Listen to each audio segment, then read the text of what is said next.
अभी तक देखिए हमने इस चैप्टर के अंदर क्या क्या कवर किया है। हमने नंबर सिस्टम का बेसिक कवर किया है, जिसके अंदर मैंने डिफरेंट तरीके के नंबर सिस्टम्स के बारे में बात की है, जैसे बाइनरी, ऑक्टल, डेसिमल, हेक्साडेसिमल। उनके बीच में कन्वर्जन के बारे में बात की है, और इसी के साथ साथ हमने देखा है कि सब्ट्रैक्शन कैसे किया जाता है। सब्ट्रैक्शन में हमने कॉम्प्लीमेंट के बारे में पढ़ा है, और नेगेटिव नंबर्स को रिप्रेजेंट कैसे करते हैं बाइनरी में, जिसमें कि one's complement representation, two's complement representation और साइन मैग्नीट्यूड फॉर्म के बारे में हमने बात की थी।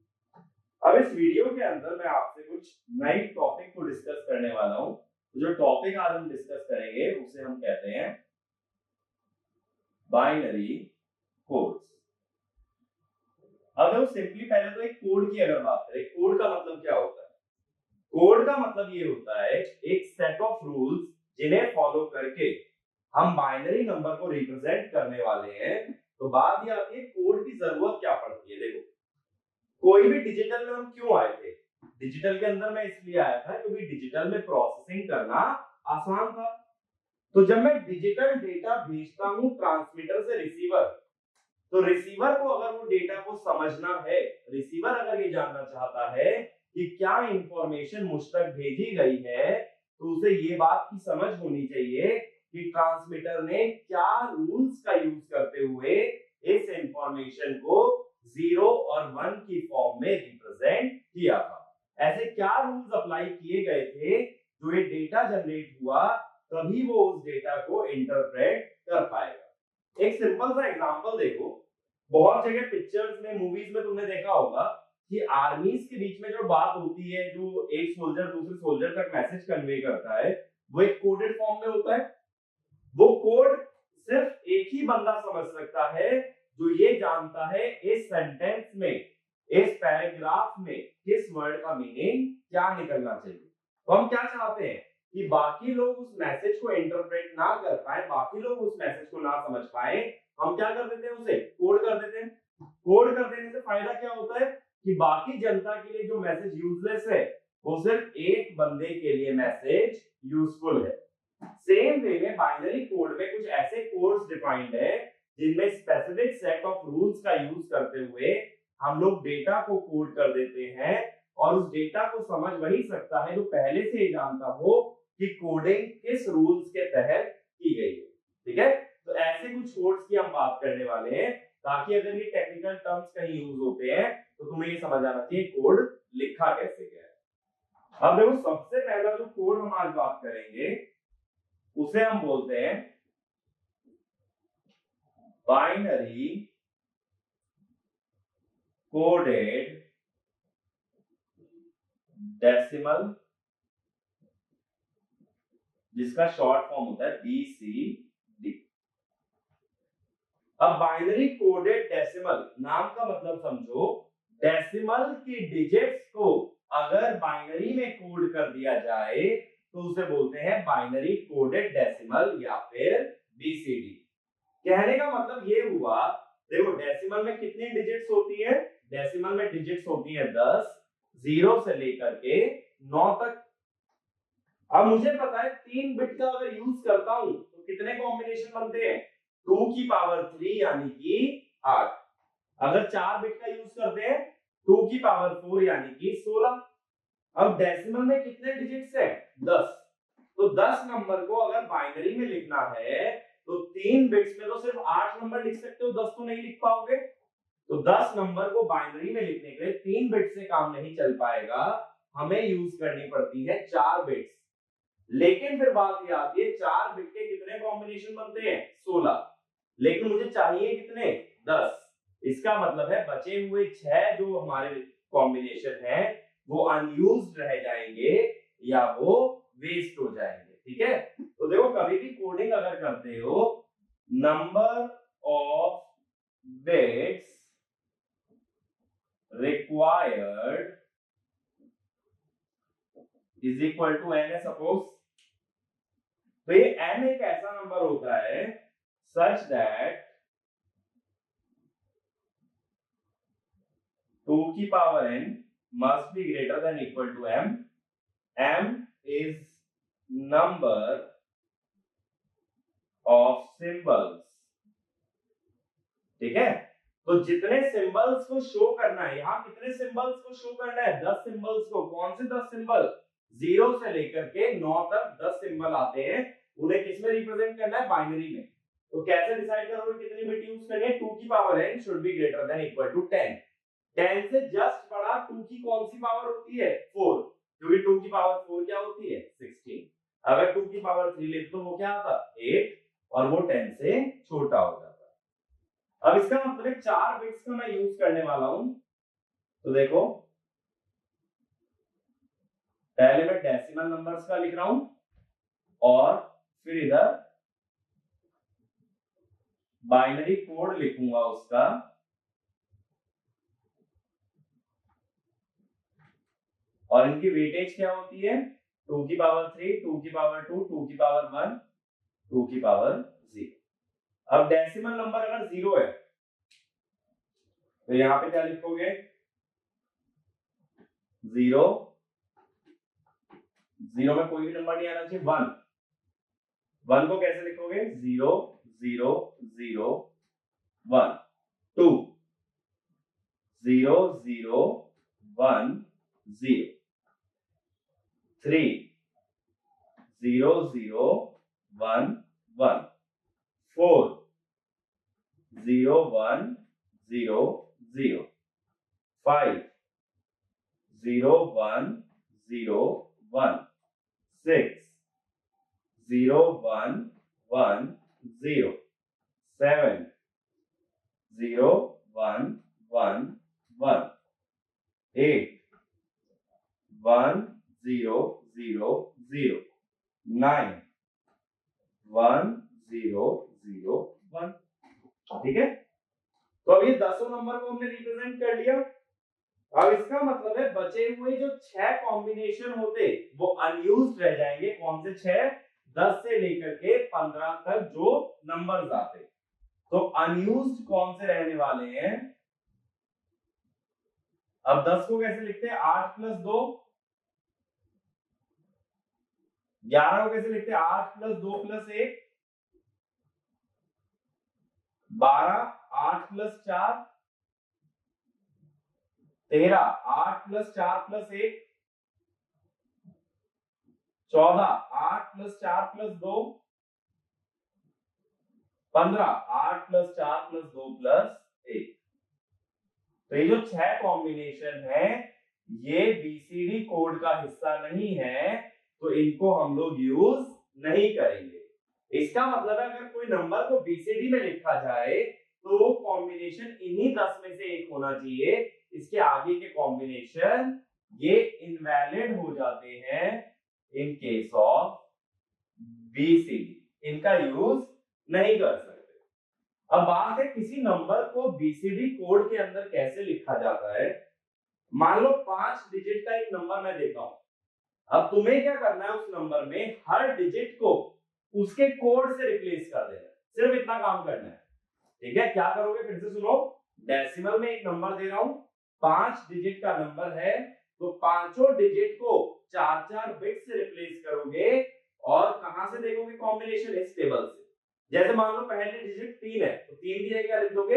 0 0 1 1। इस तरह से हम लोग रिप्लेस कर देते हैं हर डिजिट को उसके इक्विवेलेंट से। एग्जांपल लेके दिखाता हूं।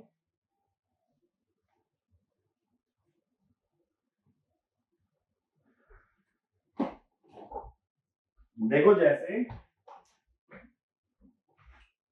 एक नंबर मैं ले लेता हूं 756.24।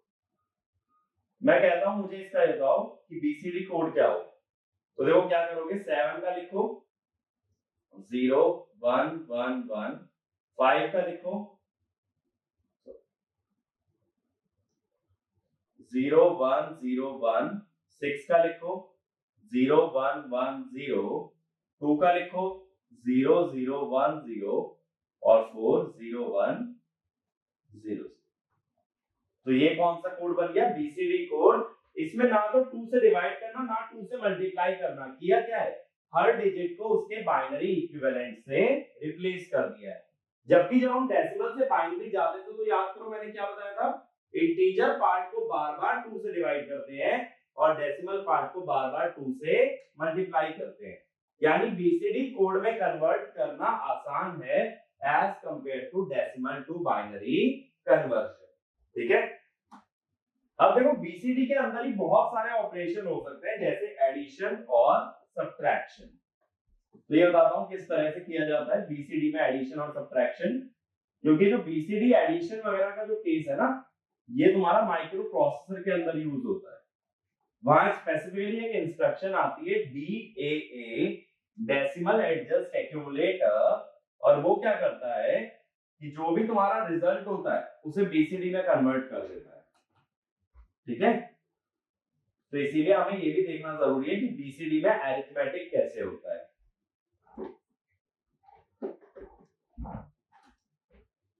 ठीक है, तो सबसे पहले बीसीडी अरिथमेटिक के अंदर मैं बात कर रहा हूं बीसीडी एडिशन के बारे में। अब सपोज मुझे दो नंबर्स का सम लेना है 25 और 13।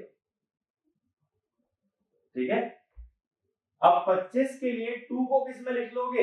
बाइनरी में। क्या लिखोगे? 0 0 1 0। 5 को लिख लो बाइनरी में 0 1 0 1। 13 0 0 0 1। 3 को लिखोगे 0 0 1 1। अब इन दोनों को जरा ऐड करें। 1 + 1 क्या होता है? 2। मैंने बताया था 2 को लिखते हो 1 0 1 0 नीचे और 1 ऊपर। 1 + 1 2 0 नीचे 1 ऊपर। 1 + 1 2 0 नीचे 1 ऊपर। ये आ गया। फिर 0 + 1 1 1 + 0 0 सॉरी 1। ये आ गया। अब देखो ये नंबर क्या है? 0 0 1 1 है 3, 1 0 0 है 8। ये आना चाहिए था। 25 + 13 क्या आना चाहिए था? 38। ये रिजल्ट में बात ये है, अब ये लग रहा होगा यार इसमें नया क्या कर दिया, ये तो आता ही आता, इसमें कौन सी बड़ी बात हो गई? अब देखो इसमें बड़ी बात कब हो जाती है? जब इनमें से कोई भी एक नंबर ऐसा होता जो 0 से 9 के बीच में लाई नहीं कर रहा होता। चलो एक और एग्जांपल से दिखाता हूं कैसे ऐसा हो सकता है। क्योंकि बीसीडी के अंदर जो वैलिड नंबर है ना, वो कहां तक है? 0 से लेकर 9 तक, उससे बड़ा कोई नंबर वैलिड नहीं है। जरा चलो एक चीज देखो, मान लो 25 और 16 होता। ठीक है, मान लो ये ऐड करना। अब जरा देखें, 25 को लिखते हैं 0 0 1 0 0 1 0 1। 16 को कैसे लिखते हैं? 0 0 0 1 0 1 1 0। अब देखो जरा सम, 1 + 0 1 1 + 0 1 1 + 1 2 1 + 0 1 1 0 0। अब देखो यहां पे अगर ये वाला नंबर देखोगे 8 4 2 1 की वेटेज के हिसाब से तो क्या आ रहा है? 8 + 2 + 1 11। तो it is greater than 9, so it is invalid, या ये कह दो not allowed in BCD. BCD के अंदर सिर्फ नंबर कहां तक अलाउड होते हैं? 9 तक। तो ये नंबर जब 9 से बड़ा आ गया तो ये बीसीडी में अलाउड नहीं है। इस केस में क्या किया जाता है देखो, अब रिजल्ट को कैसे मॉडिफाई करते हैं। जब कोई नंबर 4 बिट का नंबर 9 को क्या कर जाए, 9 से आगे निकल जाए, तो उसमें 6 ऐड कर देते हैं। ठीक है, क्या ऐड करोगे? ये जो नंबर है इसका वैल्यू कितना है? 6। तो जब कोई नंबर 9 से बड़ा हो जाए तो वो बीसीडी का हिस्सा नहीं बचता है, तब उसे बीसीडी में लाने के लिए क्या करना है? हमें 6 ऐड करना है। अब देखो जरा ऐड करके, 1 + 0 1 1 + 1 2 1 + 1 2 1 + 1 2 1 + 1 2 1 + 1 2 1 + 0 1। तो ये आ गया रिजल्ट। ठीक है, अब देखो इसका बाइनरी वैल्यू क्या है? इसका बाइनरी वैल्यू है 4 और सॉरी डेसिमल वैल्यू इसका है 1। अब सही आ गया भाई। 25 प्लस 16 कितना आना चाहिए था वैसे भी 41। तो बीसीडी एडिशन में दिक्कत कब आ जाती है, जब एक भी डिजिट 9 से आगे निकल जाती है, तब तुम्हें क्या करना है, उसमें 6 ऐड करना। 6 ऐड करने से वो नंबर हमारा वापस किस में आ जाएगा, बीसीडी। क्लियर। एक और एग्जांपल लेते हैं। 679.6 और दूसरा नंबर है 536.8। ठीक है, ये दोनों नंबर ऐड करें। अब जरा देखें, चलो 6 को लिखो, क्या बताओ क्या लिखोगे, 0 1 1 0, 7 0 1 1 1, 9 1 0 0 1, 6 0 1 1 0, 5 0 1 0 1, 3 0 0 1 1, 6 0 1 1 0, 8 1 0 0 0। अब इन दोनों को ऐड करने वाले हो, जरा ऐड करें। 0 1 plus 0 1, 1 plus 0 1, 1 plus 0 1, 1 1 1 1, 0 1 plus 1 plus 1 3, यानी 1 1, 1 प्लस 1 2, फिर 1 1 1 प्लस 1 2, ये आ गए। अब इसके अंदर समझो जरा, ये वाला नंबर देखो, 8 प्लस 4 प्लस 2 कितना हो गया 14, 9 से बड़ा है। ये हो गया 15, ये भी 9 से बड़ा है। ये है 10, 9 से बड़ा है। ये है 11, ये भी 9 से बड़ा है। सारे डिजिट इसके अंदर 9 से बड़े आ रहे हैं, तो ये एक वैलिड बीसीडी नंबर नहीं है। क्या करूं, सब में 6 ऐड करो। जो जो डिजिट 9 से बड़ी आएगी सब में क्या ऐड करना पड़ेगा, 6।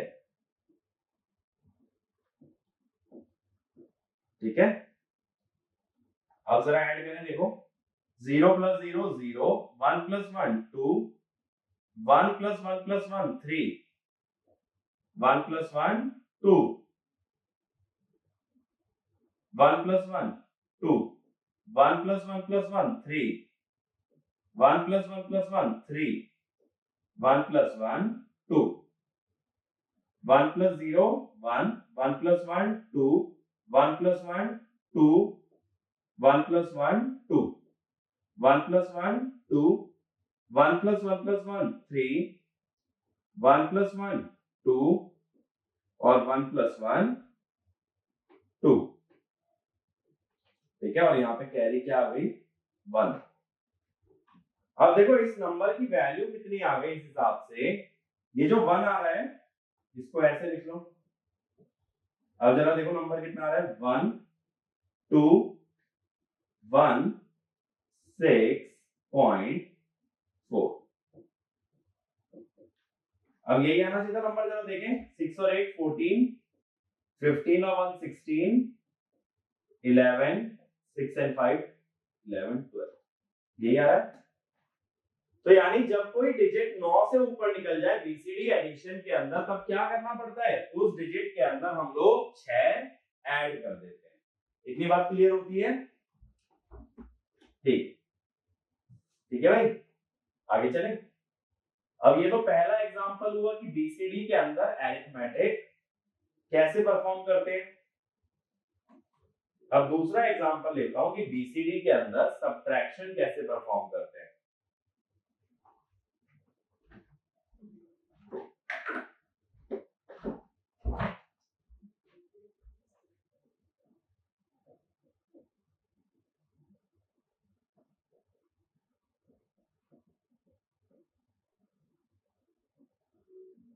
देखो जैसे दो नंबर हैं, 206.8 147.6, सपोज इन्हें सब्ट्रैक्ट करना।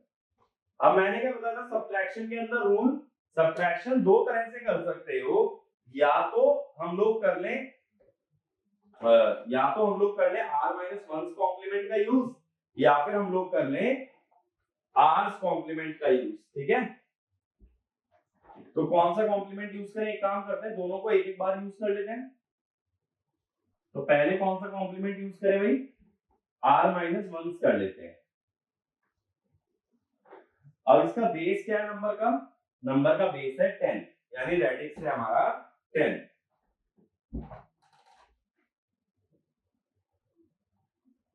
रेडिक्स है हमारा 10। तो अगर मैं कहता हूं यूजिंग नाइन्थ कॉम्प्लीमेंट, यानी r माइनस वन कॉम्प्लीमेंट की बात कर रहा हूं, तो नाइन्थ कॉम्प्लीमेंट किसका लिया जाता है, जो नंबर सब्ट्रैक्शन में होता है, जिसे मैंने क्या बताया था, सब्ट्रेहेंड बोलते हैं। तो कैसे लेते हो, 3 2 5 8, ये हो गया 852.3। अब ये जो नाइन्थ कॉम्प्लीमेंट है इसको ऐड कर देते हैं एग्जिस्टिंग नंबर पे। तो 2 का बाइनरी कोड लिखो, 2 का होगा 0 0 1 0, 0 का 0 0 0 0, 6 का और 8 का। अब इस नंबर का बाइनरी लिखो, 8 का क्या होगा, 5 का क्या होगा, 2 का क्या होगा और 3 का क्या होगा, यही होगा।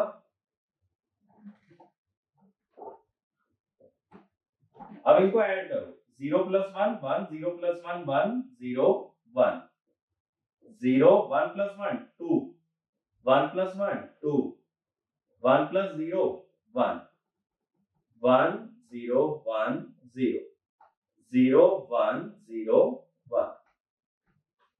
अब देखो ये वाला नंबर कितना है, 8 प्लस 2 10, 9 से बड़ा है, ये बीसीडी नहीं हो सकता। 4 प्लस 1 5, 9 से छोटा है बीसीडी 8, बीसीडी है। और ये है 8 प्लस 2 प्लस 1 11, ये भी बीसीडी नहीं है। तो जो जो नंबर बीसीडी नहीं है उसमें क्या ऐड कर दोगे, 6, ठीक है, इन दोनों में ऐड करोगे 6। अब देखो 1 प्लस 0 1, 1 प्लस 1 2, 1 प्लस 1 2, 1 प्लस 1 2, 1 0 0 1, 0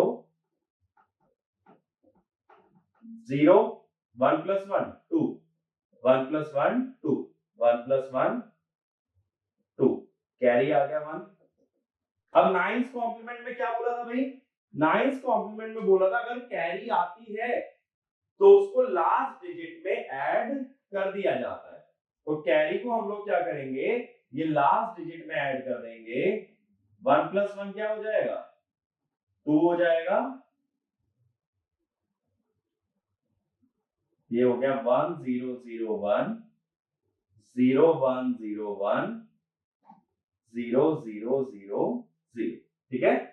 अब इसका मतलब कितनी वैल्यू आ गई है, ये तो हो गया 0, 4 और 1 5, 8 और 1 9 और 2, यानी 59.2।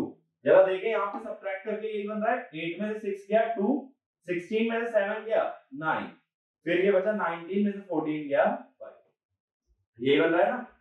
तो सेम देखो मैंने वही r minus one complement use किया है, बस एक एडिशनल स्टेप मैंने क्या लगाया है, अगर कोई नंबर बीसीडी नहीं होता तो उसे बीसीडी बनाने के लिए क्या करना पड़ेगा, उसमें 6 ऐड करना पड़ेगा। अब ऐसे देखो अगर 10th कॉम्प्लीमेंट होता, 10th कॉम्प्लीमेंट के लिए क्या करते,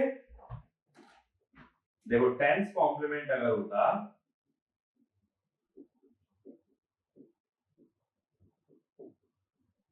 तो कितना आता है, ये आता 852.3 प्लस 10 की पावर माइनस m। m माने डेसिमल के बाद कितनी डिजिट थी, 8, तो यहाँ पे m क्या है, m है 1, 10 की पावर माइनस 1 माने 0.1, तो ये आता 852.4। 852.4 अगर ये होता तो यहाँ आता 0 1 0 0। अब देखिए जरा 0011, फिर ये क्या हो जाता 0001, यही हो जाता ना, आगे का तो सेम रहता। अब ये जो नंबर है ये कितना है भाई, 8 + 4 12, 12 9 से बड़ा है, तो इसको डेसिमल बीसीडी में लाने के लिए क्या ऐड करोगे, 6 ऐड करो जरा, 0 1 1 + 1 2, 1 + 1 2, ठीक है। अब यहाँ पे क्या आ गया 1, तो 1001 हो गया, 0101 हो गया। ये वाले नंबर की बात करें, ये कितना हो गया 0 0 0 0 और कैरी आ गई 1।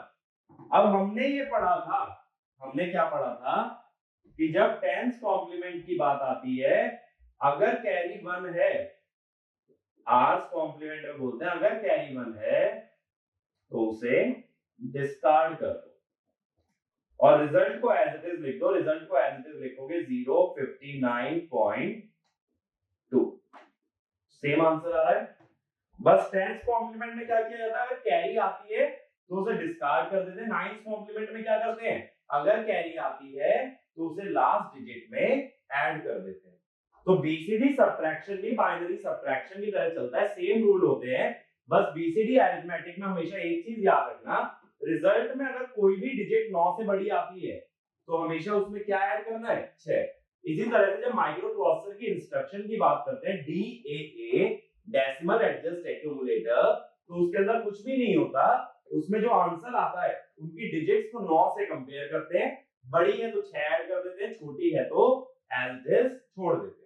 तो क्या करता है, नंबर को किस फॉर्मेट में ले आता है, बीसीडी में। तो ये बात आगे के लिए भी याद रखना, DAA इंस्ट्रक्शन क्या करेगी, it will convert the result in the accumulator to a BCD code, ठीक है। ये पहला कोड समझ आया, बीसीडी कोड किस तरह से चलता है। अगले कोड पे आते हैं, अगले कोड की बात कर रहे हैं। अगले कोड को हम बोलते हैं एक्सेस 3 कोड, जिसको शॉर्ट फॉर्म में लिखा जाता है एक्सेस 3।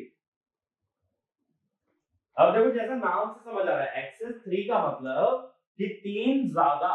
3 ज्यादा का क्या मतलब है कि जिस किसी नंबर का एक्सेस 3 कोड लिखना चाहते हो उसमें पहले 3 ऐड कर लो, उसमें 3 ऐड करने के बाद उसका बाइनरी इक्विवेलेंट हम लोग लिख देंगे।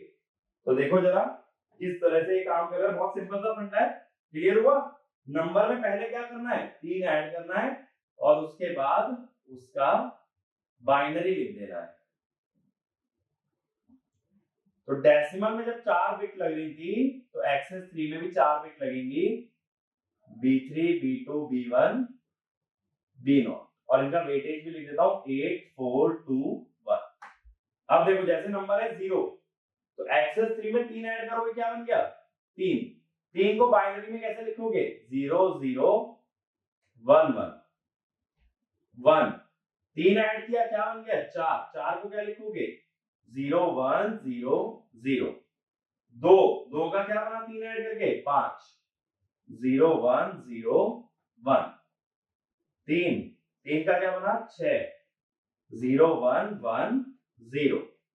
4 का क्या बना 7, 0 1 1 1। 5 का क्या बना 8, 1 0 0 0। 6 का क्या बना 9, 1 0 0 1। 7 का क्या बना 10, 1 0 1 0। 8 का क्या बना 11, 1 0 1 1। 9 का क्या बनेगा 12, 1 1 0। ठीक है, तो ये हमारे कोड होते हैं एक्सेस 3 में। तो कभी भी ये बीच के कोड मत याद रखना, इसका मतलब है जब 0 को एक्सेस 3 में लिखता हूं तो 4 बार 0 ना आके क्या आता है 0 0 1 1। इसका मतलब ये है। तो देखो जिसको ये बात पता नहीं होगी कि एक्सेस 3 कोड का यूज हो रहा है वो इस नंबर को समझ लेगा 3, पहले नंबर को, लेकिन जबकि हमने भेजा क्या था 0।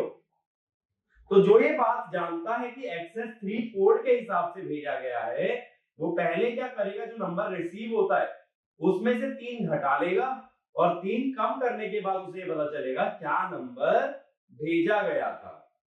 ये बात समझ आती है?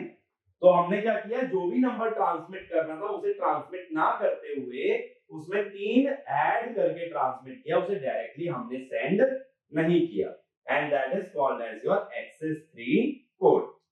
अब इसके अंदर देखो अनयूज्ड क्या क्या रह गए, नंबर तो अभी भी 10 ही यूज हुए हैं, यानी 6 बच गए।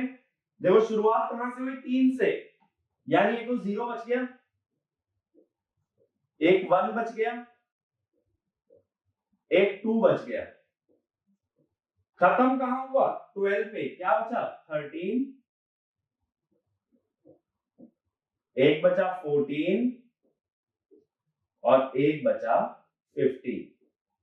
तो ये 6 कोड अनयूज्ड रह गए, 0 1 2 और 13 14 15। हमने कहां से कहां तक यूज किए, हमने 3 से लेकर के 12 तक के कोड्स को यूज किया और इसे बोलते हैं एक्सेस 3 कोड। तो अगेन जैसा मैंने बताया था, ऐसा करने के पीछे रीजन क्या है कि जब हम डेटा किसी को भेज रहे हैं तो हम ये चाहते हैं वो डेटा सिर्फ पर्टिकुलर बंदा ही डिकोड कर पाए, हर कोई उस डेटा को डिकोड ना कर पाए। तो कोड कुछ ऐसा यूज करना है जो कि सबके समझ ना आए, सिर्फ उसी को पता चले जिसको ये पता है कोड बना कैसे था। ठीक है, इससे इंफॉर्मेशन की सीक्रेसी मेंटेन हो सकती है और जो भी एनक्रिप्टेड कन्वर्सेशंस है वो चीजें एनक्रिप्ट की जा सकती हैं इस तरह के कोड से। एक्चुअली जो कोड यूज होता है ना वो इनसे काफी कॉम्प्लिकेटेड होते हैं। ये तो बहुत बच्चा टाइप चीजें हैं, बहुत बेसिक बेसिक चीजें हैं जो हम लोग किताबों में पढ़ रहे हैं।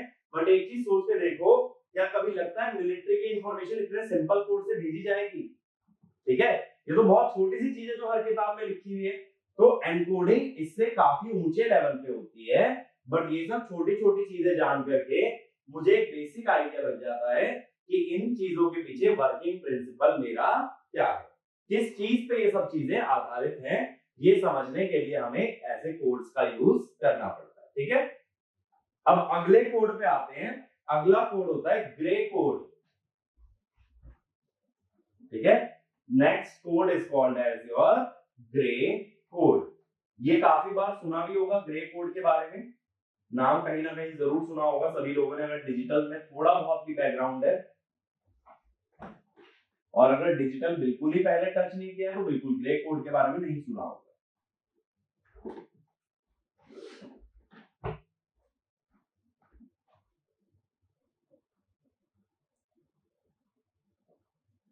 इसको एक और नाम से जानते हैं,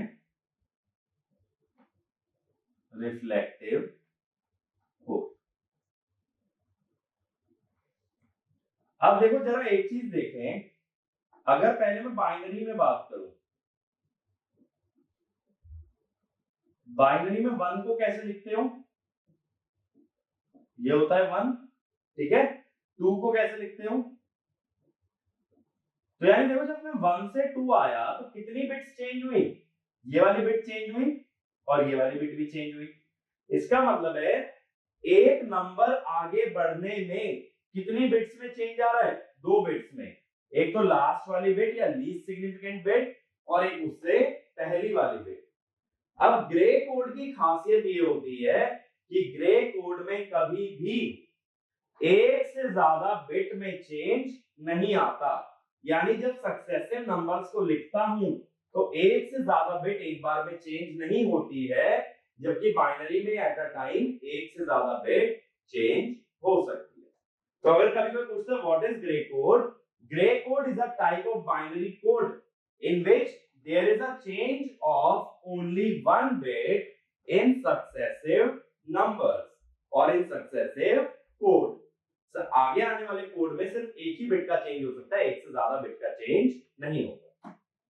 अब देखो जरा बात करते हैं ग्रे कोड की, 2 बिट्स में कैसे चलता है। तो डेसिमल में अगर याद करना चाहते हो तो इस तरह चलता है 0 1 3 2, यानी 0 0 0 1 1 1 1 0। तो ये साइकिल में चलेगा। ठीक है, अब देखो जरा 0 0 से 0 1 में कितनी बिट चेंज हुई है, एक 01 से 11 में कितनी चेंज हुई है? एक। 11 से 10 में भी फिर हुई है एक। और 10 से जब वापस 00 पे जाओगे तब भी एक ही बिट हमारी चेंज होगी। ठीक है, तो ग्रे कोड की यही खासियत है कि एट अ टाइम सिर्फ एक बिट चेंज होगी, एक से ज्यादा बिट चेंज नहीं हो सकती। ऐसे देखो 3 बिट्स में अगर याद करते हो सीक्वेंस 0 1 3 2 6 7 5 4। अब लिखो जरा 0 को 3 बिट्स में क्या लिखोगे? 0 0 0।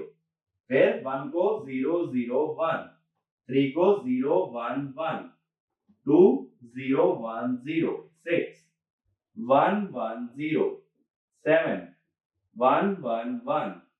ये काम करो, 6 को इसके नीचे लिख लो।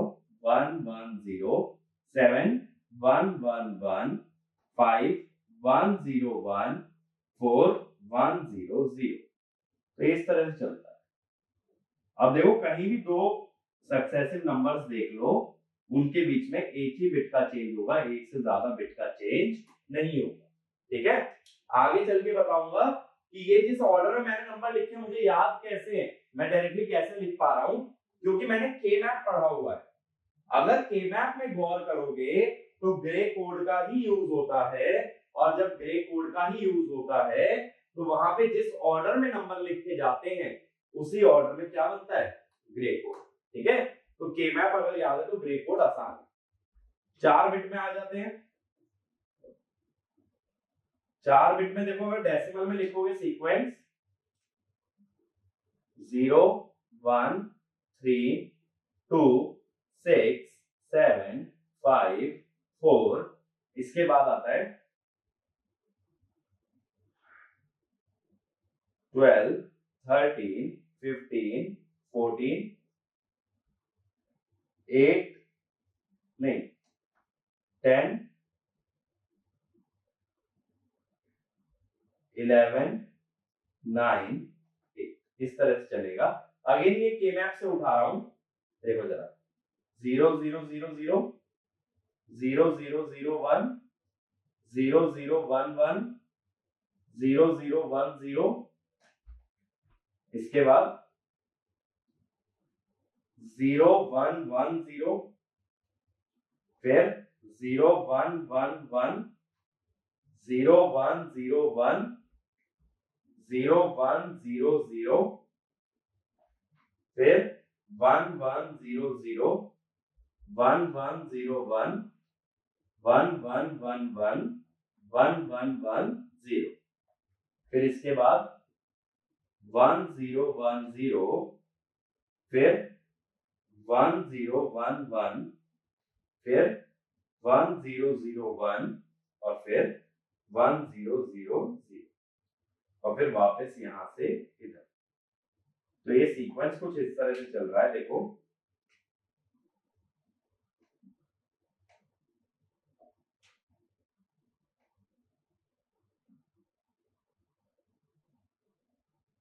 और इसी ऑर्डर में ना नंबर के मैप में लिखे जाते हैं। तो ये क्लियर हुआ? तो इसमें देखो किसी भी दो नंबर्स के बीच में देख लेना, एरो के दोनों तरफ जो दो नंबर लाई कर रहे हैं उनमें सिर्फ एक ही बिट का गैप हो सकता है या एक ही बिट डिफरेंट हो सकती है। तो ग्रे कोड एक साइक्लिक कोड है, या ये कह दो एक सर्कुलर कोड है, जिसमें कि लास्ट से भी हम किस पे जंप कर सकते हैं? फर्स्ट तक। और उसमें रूल हमारा वही फॉलो होता है कि एट अ टाइम एक ही बिट चेंज हो सकती है, एक से ज्यादा बिट का चेंज अलाउड नहीं है। अब देखो चलो ये बात तो समझ आती है, अगर मेरे को सीक्वेंस याद है तो मैं ग्रे कोड लिख सकता हूं, लेकिन बात ये आती है अगर मुझे कभी बाइनरी कोड दे दिया जाए तो क्या मैं उससे ग्रे जा सकता हूं या ग्रे से वापस बाइनरी आ सकता हूं? ठीक है, ये चीज सोचने वाली है, क्या बाइनरी टू ग्रे जाना या ग्रे से बाइनरी आना पॉसिबल है या फिर नहीं? तो उसके लिए एक काम करते हैं, एग्जाम्पल लेने के लिए मैं 3 बिट्स का कोड यहां लिख देता हूं। 3 बिट्स वाला जो हमारा कोड था कैसे था? 0 1 3 2 6 7 5 4। और बाइनरी में चलता तो कैसे चलता? 0 1 2 3 4 5 6 और 7। तो ये जो मैंने पहला कॉलम लिखा है ये बाइनरी है, और जो दूसरा कॉलम लिखा है वो है ग्रे कोड। तो सबसे पहला समझते हैं हम लोग, अगर मुझे बाइनरी से ग्रे जाना हो,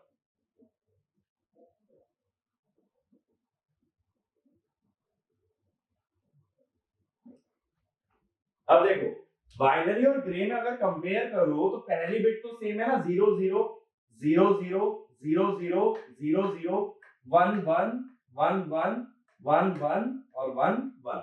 तो पहली बिट तो हमेशा सेम है, तो ये कह सकते हो जो nth बिट है ग्रे कोड की वो बाइनरी कोड के बराबर रहेगी। nth बिट कह दो या ये कह दो MSB, मोस्ट सिग्निफिकेंट बिट। तो MSB दोनों के अंदर सेम रहती है, इतना हमें क्लियर हो जाता है। अब बात है अगली बिट कैसे निकालते हैं। देखो यहां डायरेक्ट फॉर्मूला लिख रहा हूं, फिर इसको प्रूव करूंगा।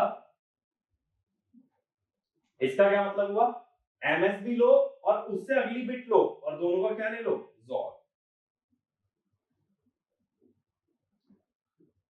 ऐसे ही आगे चलता जाएगा, ठीक है। देखो एक एग्जांपल लेता हूं, इनमें से कोई एक कोड उठा लो, जैसे 1 0 0 उठा लिया, तो मैंने बोला MSB तो एज इट इज नीचे ले आओ, अगली बिट निकालने के लिए इन दोनों का क्या कर लो, XOR। 1 और 0 का XOR जो आता है वो आता है 1। ये हम आगे पढ़ेंगे जब हम लॉजिक गेट की बात करेंगे। अभी XOR का मतलब याद रखो, XOR में क्या होता है, अगर दोनों इनपुट डिफरेंट हैं तो आउटपुट आता है 1, और दोनों इनपुट अगर सेम है तो आउटपुट आता है 0। तो 1 और 0 दोनों डिफरेंट है तो आउटपुट क्या आ गया, 1। फिर 0 और 0 सेम है तो आउटपुट क्या आएगा, 0। तो जरा देखो 1 0 0 के सामने क्या लिखा था, 1 1 0, सेम चीज मिल रही है। तो अगर हमें क्या निकालना है, ग्रे कोड निकालना है बाइनरी से, तो MSB एज इट इज रख दो और बाकी आगे वाली बिट्स को आपस में XOR करते चले जाओ। XOR कर लेने से हमें क्या मिल जाएगा, ग्रे कोड।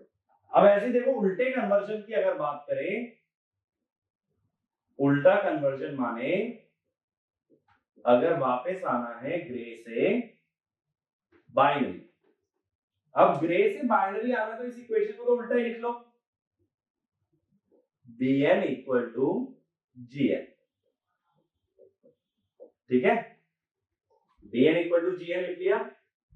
अब इसके बाद क्या होता है, Bn-1 कैसे लिखते हैं, ये होता है Bn XOR Gn-1। यानी अब की बात देखो, XOR किसका कर रहा हूं, बाइनरी में जो नंबर मिल चुका था और ग्रे के अगले वाले बिट का, बाइनरी में जो मिल चुका है और ग्रे में आने वाले बिट का क्या कर रहे हो, XOR। ये XOR का सिंबल है। XOR का मैंने सिंपल मीनिंग बताया, दोनों डिजिट सेम तो 0, और अगर दोनों डिजिट डिफरेंट तो 1। ऐसे बताओ जरा Bn-2 क्या लिखोगे, ये होगा Bn-1 XOR Gn-2। अब देखो ग्रे कोड से कोई नंबर उठा लो, कौन सा नंबर उठाएं, जैसे चलो मैं उठा लेता हूं 111। अब मैंने क्या बोला, MSB तो एज इट इज नीचे ले आओ। अब XOR किसका करना है, बाइनरी में जो नंबर मिल चुका और ग्रे में जो आने वाला है, इन दोनों का। तो XOR क्या आएगा, 1 और 1 का 0। फिर इन दोनों का 1 और 0 का XOR क्या आएगा, 1। तो 1 0 1 आएगा। तो 1 1 1 अगर लेते हो तो 1 0 1 आ रहा है ग्रे से बाइनरी जाते हुए। तो ये इस तरह से हम लोग क्या परफॉर्म करते हैं, बाइनरी टू ग्रे या ग्रे टू बाइनरी कन्वर्जन। एक दो एग्जांपल और शो करता हूं।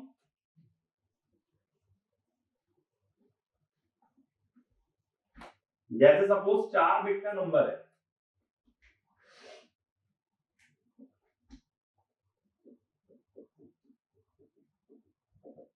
अगर बाइनरी नंबर में दे देता हूं 1001। मैं कह रहा हूं इसका ग्रे कोड निकालो, तो क्या करना है, ग्रे निकालने के लिए एमएसबी एज आएगी, इन दोनों का जोर 1 और 0 डिफरेंट है तो 1, 0 और 0 सेम है 0, 0 और 1 डिफरेंट है 1, ये आ गया। अब अगर उल्टा चलते, यानी इस ग्रे से बाइनरी जाना होता तो एमएसबी एज इट इज आ जाएगा, आने वाली बाइनरी और अगले ग्रे का जोर 1 और 1 का जोर सेम है 0, 0 और 0 का जोर सेम है 0, 0 और 1 का जोर डिफरेंट है 1, तो वापस यही नंबर मिल गया 1001। तो जब ग्रे से बाइनरी जाओगे तो जो बाइनरी में नंबर मिला है और जो ग्रे में आने वाला है उन दोनों का जोर करोगे, और बाइनरी से जब ग्रे जाते हो तो बाइनरी की दो सक्सेसिव बिट्स का जोर करके ग्रे कोड निकाला जाता है। ठीक है, तो ये कन्वर्जन याद रखना, क्योंकि बहुत बार क्या होता है ये जो कोड कन्वर्जन है इसका सर्किट पूछ लेते हैं। मतलब जैसे मैंने एक सर्किट बना के दे दिया, जोर लगातार होता जा रहा है, अब मैं पूछूंगा ये सर्किट कर क्या रहा है, तो ऐसा हो सकता है वो बाइनरी टू ग्रे कन्वर्ट कर रहा हो या फिर ग्रे टू बाइनरी।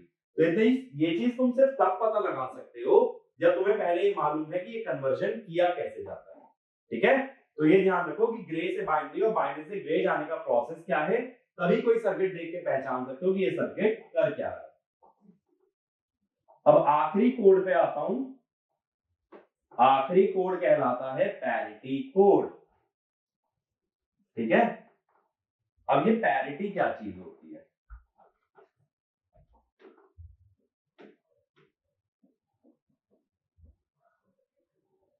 पैरिटी हमें ये बताती है एक डेटा के अंदर नंबर ऑफ वंस इवन है या ऑड है। जैसे मान लो 10 बिट मैंने भेजी है, तो ऑड पैरिटी का मतलब होगा 10 बिट के अंदर ऑड नंबर ऑफ वंस है। ऑड नंबर ऑफ वंस का मतलब या तो एक ही वन है, या 3 बार वन आ रहा है, 5 बार वन आ रहा है, 7 बार वन आ रहा है, या 9 बार वन आ रहा है। तो parity tells us about whether the number of ones present in the data are even or odd। तो जो टोटल डेटा भेज रहे हो उसमें गिनती कर ली जाती है कि जो वंस कितनी बार आ रहे हैं। अगर ऑड नंबर ऑफ टाइम्स आते हैं तो odd parity, even number of times आते हैं तो इवन पैरिटी। तो ये बेसिक रूल होता है पैरिटी का। अब बात आती है पैरिटी कोड की जरूरत क्या है। पैरिटी कोड की जरूरत होती है एरर डिटेक्ट करने के लिए। जैसे मान लो मैंने तुम्हें बोला भाई मैं ऑड पैरिटी का डेटा भेज रहा हूं, तो तुम क्या एक्सपेक्ट करोगे कि जो डेटा आ रहा है उस डेटा में कितने वंस होने चाहिए ऑड। लेकिन अगर निकले इवन तो तुम कहोगे भाई तुमने तो ऑड बताया था, यहां तो इवन मिल रहे हैं, यानी डेटा बीच में कहीं ना कहीं गड़बड़ हुआ है। तो क्या होता है, रिसीवर ट्रांसमीटर से ये बोलता है कि भाई जो मेरे पास डेटा आया है वो रूल को सेटिस्फाई नहीं कर रहा है, तो ये डेटा मुझे दोबारा भेजा जाए। ऐसी रिक्वेस्ट करेगा रिसीवर ट्रांसमीटर से। तो पैरिटी भेजने का फायदा क्या होता है, पैरिटी रखने का फायदा क्या होता है, it will help in error detection in the given data. जो डेटा जा रहा है उसमें एरर ढूंढने में हमारी मदद करेगा। कौन मदद करेगा, पैरिटी। तो पैरिटी का यूज कैसे करते हैं, देखो अगर 4 बिट का डेटा भेज रहे हो तो 5वीं बिट ऐसी भेजी जाएगी जो इसकी पैरिटी को बताएगी, यानी हमें एक बिट को एक्स्ट्रा भेजना जरूरी है। 4 बिट भेजनी थी तो कितनी भेजोगे, 5। अगर 5 भेजना चाहते हो तो कितनी भेजोगे, 6। एक बिट ऐड करके भेजोगे, और वो क्यों भेजोगे, it will tell about the parity of the data. अब जरा समझो कैसे। इसके अंदर जैसे एक एग्जांपल लेता हूं, एक सपोज ऑड पैरिटी जनरेटर है, इसके अंदर मैंने 4 बिट का डेटा दिया है। तो ये ऑड पैरिटी जनरेटर क्या करता है, ये जो 4 बिट है ये तो आगे जाएंगी जाएंगी,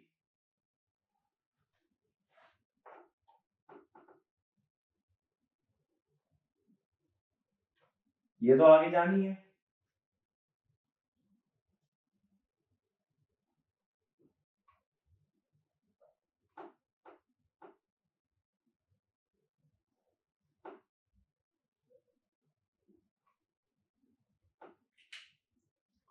साथ ही साथ ये क्या करेगा, ये यहां से 5वीं बिट जनरेट करेगा P। जैसे 4 बिट है B3 B2 B1 B0। अब अगर ये ऑड पैरिटी जनरेटर है तो एक एग्जांपल लो। ऑड पैरिटी जनरेटर का मतलब है कि टोटल नंबर ऑफ वंस कितने होने चाहिए, ऑड। जैसे देखो, अब इस डेटा में बताओ कितने वंस है, इवन होने कितने चाहिए, ऑड। तो ये क्या करेगा, ये पैरिटी 1 जोड़ देगा ताकि अब टोटल मिला के कितने वन हो गए, 3। 3 एक ऑड नंबर है। ऐसे ही देखो कितने वंस है इस डेटा में, एक ऑड नंबर है, तो ये पैरिटी देगा 0 ताकि नंबर ऑफ वंस क्या रहे, ऑड। ठीक है, अगर ये 1 दे देता तो टोटल मिला के कितने हो जाते, 2। जबकि बनाना क्या था, ऑड पैरिटी, क्या बन जाता, इवन पैरिटी। तो पैरिटी बिट ऐसी होती है कि टोटल नंबर ऑफ वंस क्या हो जाए, ऑड या even, depending upon parity generator odd था या इवन था। तो ये कौन सा एग्जांपल हुआ, ऑड पैरिटी जनरेटर। मान लो इवन पैरिटी जनरेटर होता तो अब यही डेटा अगर होता तो देखो कितने वंस आ रहे हैं, 2। 2 क्या है, इवन नंबर है, तो पैरिटी बिट जाएगी 0 ताकि नंबर ऑफ वंस क्या रहे, इवन। अब कितने वंस है, 3। 3 वंस है, 3 क्या है, ऑड नंबर, चाहिए क्या, इवन। तो इवन बनाने के लिए पैरिटी बिट देगा 1। अब कितने वंस हो गए, 3 और 1 4। तो पैरिटी जनरेटर क्या करता है, उसका आउटपुट 0 या 1 आता है। ये इस पे डिपेंड करता है कि टोटल नंबर ऑफ बिट्स में तुम्हें इवन पैरिटी चाहिए या ऑड पैरिटी। तो मेरे पास डेटा कितनी बिट का आया था भाई, 4 बिट का। आगे कितनी बिट भेजी, 4 तो डेटा वाली और 1 पैरिटी वाली। इसका उल्टा काम करता है पैरिटी चेकर।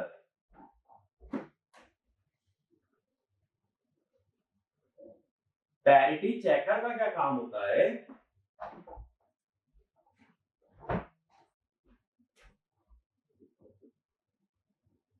तो पैरिटी जनरेटर कहां लगा होगा, ट्रांसमीटर पे, और चेकर लगेगा रिसीवर पे। तो पैरिटी चेकर क्या करता है, इवन पैरिटी चेकर आउटपुट में एरर बताएगा अगर डेटा में कितने नंबर ऑफ वंस हैं, डेटा में कितने नंबर ऑफ वंस हैं अगर ऑड, और आउटपुट में एरर नहीं बताएगा अगर नंबर ऑफ वंस क्या होते, इवन। तो देखो जैसे 5 बिट भेजी, अब मैंने अगर इवन पैरिटी जनरेटर का यूज किया था तो चेकर भी कैसा लगेगा, इवन पैरिटी। तो यहाँ कितने वंस थे, 2। अगर ये डेटा एज इट इज पहुंच गया तो इवन पैरिटी चेकर क्या कहेगा, भाई डेटा सही आया है, वो ये देखेगा 2 ही 1 है, 2 माने इवन। ये डेटा अगर एज इट इज पहुंचा, इसमें कितने वंस हैं, 4, तो देखेगा 4 1 है यानी इवन नंबर ऑफ वंस है, तो ये डेटा भी सही है। बट मान लो भेजा ये डेटा, वहां तक पहुंचते पहुंचते डेटा ऐसा हो गया, ठीक है, ये पहली वाली बिट किसी कारण से बदल गई। कहां बदल गई ये, जब ये डेटा तुम केबल में या एयर में भेज रहे थे तो ये वाले बिट हमारी किसी वजह से चेंज हो गई। अब चेकर क्या देखेगा, भाई 3 वंस आ रहे हैं, वो कहेगा ट्रांसमीटर ने तो बोला था इवन नंबर ऑफ वंस आने चाहिए और आए क्या, ऑड। अगर ऑड आए तो ये क्या बता देगा, एरर। ऐसे ही अगर ट्रांसमीटर में ऑड पैरिटी जनरेटर होता तो यहां लगता ऑड पैरिटी चेकर, तो ये आउटपुट में एरर बताता। कब आउटपुट में एरर होगा, अगर डेटा में आने वाले नंबर ऑफ वंस क्या हो गए, इवन। तो ये क्या चाहता है कि कितने वंस आने चाहिए, ऑड नंबर ऑफ वंस आने चाहिए, लेकिन अगर इवन आ रहे हैं तो ये क्या कह देगा कि भाई डेटा में कहीं ना कहीं गड़बड़ है, डेटा के अंदर है एरर। तो पैरिटी जनरेटर हमेशा कहां कनेक्ट होता है, ट्रांसमीटर पे, और पैरिटी चेकर कनेक्ट होता है रिसीवर पे। और काम क्या होता है, काम ये होता है कि डेटा के अंदर एरर डिटेक्ट किया जाए, बट ये कभी नहीं बता पाओगे कहां एरर था। ठीक है, क्यों नहीं बता पाओगे, मान लो मैं रिसीवर हूं, मेरे को पता चला 3 1 आ रहे हैं, मुझे पता था कि इवन आने चाहिए थे, तो 3 तो गलत है, लेकिन अब ये गलती हुई कहां है, वो नहीं बता सकते जब तक तुम्हें ओरिजिनल डेटा ना पता हो। इसीलिए पैरिटी कोड एक एरर डिटेक्टिंग कोड तो है, एरर करेक्टिंग कोड में, यानी गलती तो बता सकते हुई है, ये नहीं बता पाओगे गलती हुई कहां है ना। अगर 3 वंस आ रहे और आने इवन चाहिए थे तो ऐसा भी हो सकता है 2 आने चाहिए थे 3 आ गए, ऐसा भी हो सकता है 4 आने चाहिए थे और 3 आ गए। तो गलती है ये तो पता है, लेकिन क्या गलती है ये नहीं पता है। इसीलिए पैरिटी कोड एरर डिटेक्ट कर सकता है बट एरर करेक्ट नहीं कर सकता। हैमिंग कोड एक ऐसा कोड होता है जो कि कम्युनिकेशन के अंदर यूज होता है। तो हैमिंग कोड एक एरर करेक्टिंग कोड भी है, उसके अंदर गलती पकड़ भी सकते हो और गलती को सही भी किया जा सकता है। एरर करेक्टिंग कोड में फायदा क्या होता है कि रिसीवर को ट्रांसमीटर से डेटा दोबारा नहीं मंगाना पड़ेगा। अगर डेटा में कुछ गलती है तो वो अपने आप ठीक करने का, दोबारा डेटा रिकॉल करने की जरूरत नहीं पड़ती। एरर डिटेक्टिंग कोड में क्या होता है कि गलती मालूम चल गई तो डेटा को दोबारा मंगाना पड़ेगा, इसके अलावा और कोई रास्ता नहीं है। ठीक है, तो एरर करेक्टिंग कोड ही अच्छा है। तो फिर बात ये आती है एरर डिटेक्टिंग कोड क्यों रखा। तो देखो एरर करेक्टिंग कोड में एक दिक्कत और है, उसमें जब तुम हैमिंग कोड देखोगे तो वहां जो एक्स्ट्रा नंबर ऑफ बिट्स होती है, एक्स्ट्रा नंबर ऑफ बिट्स ज्यादा हो जाती है। 4 बिट भेजने के लिए 3 एडिशनल बिट भेजनी पड़ती है। जैसे पैरिटी कोड है, कितनी भी बिट तुम्हें भेजनी है एडिशनल कितनी लगेगी, 1। हैमिंग कोड में होता है 4 बिट पे 3 बिट एक्स्ट्रा लगती है, तो यानी वहां पे नंबर ऑफ बिट्स क्या हो जाती है, इंक्रीज। और ये चीज सिग्नल के अंदर भी हम बोलते हैं, जब बिट्स इंक्रीज होती है, कम्युनिकेशन वाले बच्चे पढ़ते हैं, जब नंबर ऑफ बिट्स इंक्रीज होती है तो सिस्टम में बैंडविड्थ की ज्यादा जरूरत पड़ती है, या ये कह दो वो सिस्टम फ्रीक्वेंसी का ज्यादा यूज करता है। ठीक है, वो चीज अनडिजायरेबल है। एक सिस्टम जितनी कम से कम फ्रीक्वेंसी का यूज करे उतना बेहतर है। फ्रीक्वेंसी कम माने रेंज कम, कि वो सिग्नल फैला हुआ नहीं होना चाहिए फ्रीक्वेंसी में, वो सिग्नल फ्रीक्वेंसी में बहुत कम रीजन में होना चाहिए, ताकि ऐसे बहुत सारे सिग्नल भेजे जा सके। अगर एक सिग्नल पूरी फ्रीक्वेंसी खा गया तो बाकी सिग्नल को तो भेज ही नहीं पाओगे। इसीलिए हम चाहते हैं छोटे छोटे एरिया में बहुत सारे सिग्नल्स को हम लोग सेंड कर पाए। इसीलिए नंबर ऑफ बिट्स का बढ़ना एक डिसएडवांटेज है, लेकिन फायदा क्या है कि डेटा को दोबारा नहीं बुलाना पड़ता। एरर डिटेक्शन में फायदा क्या है, बिट्स कम होती है, लेकिन नुकसान क्या है, अगर गलती पकड़ी गई तो डेटा को दोबारा कॉल करना पड़ेगा। ठीक है, तो ये बेसिक होता है हमारा different type of binary code जो कि हम यूज करते हैं। अब आगे जैसे चैप्टर्स पढ़ेंगे, कॉम्बिनेशनल की बात होगी, तो कॉम्बिनेशनल में ये सारी टर्म्स काफी कॉमनली आएंगी। के मैप के अंदर ग्रे कोड आएगा, किसी सर्किट के अंदर बीसीडी कोड के बारे में बात हो सकती है, कहीं पैरिटी जनरेटर पैरिटी चेकर की बात हो सकती है। तो ये सभी का जो प्रैक्टिकल इंप्लीमेंटेशन है ये हम कॉम्बिनेशनल सर्किट में देखेंगे। अभी हमने सिर्फ ये देखा कंसेप्चुअली ये कोड बनाया कैसे जाता है, अब इसके लिए लॉजिक सर्किट कैसे डिजाइन होता है, ये चीज हम लोग देखते हैं कॉम्बिनेशनल सर्किट्स के अंदर। तो वहां मैं ये मान के चलूंगा कि तुम्हें ये जरूर आइडिया है कि कोड का मतलब क्या है, फिर डायरेक्टली हम ये देखेंगे कि उसका सर्किट कैसे बनता है। ठीक है, तो अभी के लिए इस लेक्चर में इतना काफी है। तो कोशिश करना एक बार रिवाइज करके कि कौन सा कोड किस तरह से जनरेट होता है, ये चीज को बैक ऑफ द माइंड रखना, कॉम्बिनेशन में काफी काम आता है। ठीक है, थैंक यू।